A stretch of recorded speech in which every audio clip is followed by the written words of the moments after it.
আপনি তো ড্রাইভিং পরীক্ষা দিতে যাবেন, একটা প্রশ্ন করব, উত্তর দিতে পারবেন? আরে অরুণ ভাই, আপনি যে কোনো প্রশ্ন করেন, সব প্রশ্নের উত্তর আমি দিতে পারবো। আচ্ছা বলেন তো, রাস্তার উপর কবরের মতো যেটা দেয়া থাকে ওইটা কেন দেয়া হয়? ওইটা দেখলে বুঝতে হবে গাড়ি স্লো করতে হবে, কারণ রাস্তা প্রেগনেন্ট হয়ে গেছে। ডাক্তার, প্রস্রাব করতে গেলে প্রচন্ড ব্যথা করে, কি করি বলেন তো? দাঁড়ান, চেক করে দেখতেছি কি অবস্থা।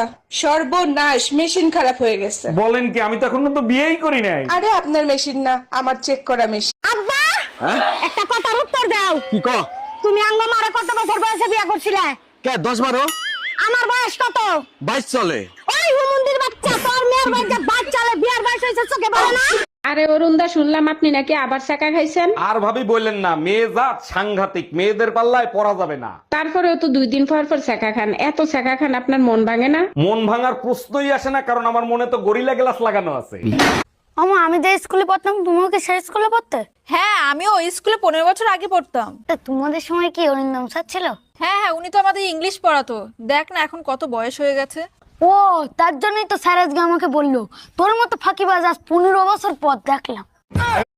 মেয়েদের অবস্থা বিয়ের আগে দিলবার দিলবার, বিয়ের পর ভিমবার ভিমবার, স্বামী বাড়ি আসলে ভাতবার ভাতবার, আর বাচ্চা হলে ডাইপার ডাইপার।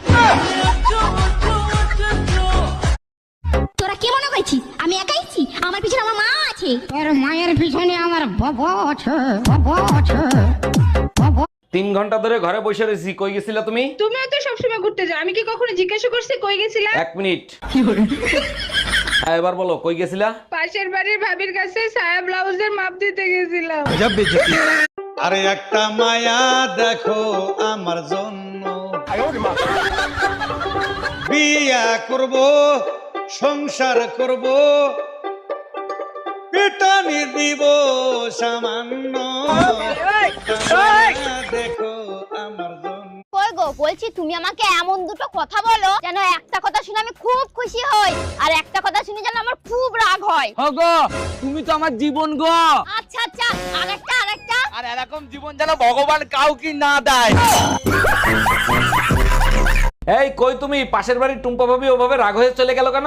আমিও তো বুঝলাম না, হঠাৎ করে এভাবে রাগ করে চলে গেল কেন? কিছু তো একটা অঘটন ঘটাইছো, তা না হলে ভাবি এভাবে রাগ হয়ে চলে যেতে পারে না। কিছুই ঘটাই নাই। ভাবিরে বললাম ভাবি চা খাবেন না ঠান্ডা খাবেন, ভাবি বলল দুটোই নিয়ে আসেন। তারপরে আমি চায়ের ভিতরে বরফ দিয়ে নিয়ে আসছি।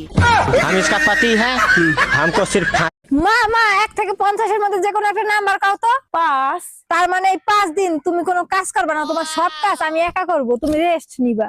মা, তুই আমার আরেকটা বার সুযোগ দে মা। আরে আমার মা আমার দিয়ে কোনো কাজ করাতে চায় না, এইজন্য মা তো কষ্ট পাইতেছে। আচ্ছা মা, 1 থেকে 50 এর মধ্যে একটা নাম্বার বলো তো। 50 50 50 50। এই কাঁচা আম আনছি আচার দেওয়ার জন্য, আমগুলো পাইকে গেল কি করে? পাকবে না কি করবে, সবকিছু তো ভেজাল। দেখো কেমিক্যাল দেয়া আম আনছো নাকি? আরে না, কাঁচা বাজার দিয়ে আম আনছে, ওই আমে কেমিক্যাল আসবে কি করে? ভালো কথা, আজকে কি তোমার মা আসছিল নাকি? হ্যাঁ আসছিল, তুমি আসার আগেই চলে গেছে। তুমি কি করে জানলা? কাঁচা আম পাকা দেখে তোমার মায়ের কথা তো কেমিক্যালের চাইতেও বিষাক্ত। गजब बेइज्जती। না না, মারিস না মারিস না, না না না মারিস না মারিস না মারিস না, না না না মারিস না মারিস না, না না মারিস না। দেখ তো ভিডিওটা কেমন হয়েছে। বাহ, ভিডিওটা তো ভালো হয়েছে।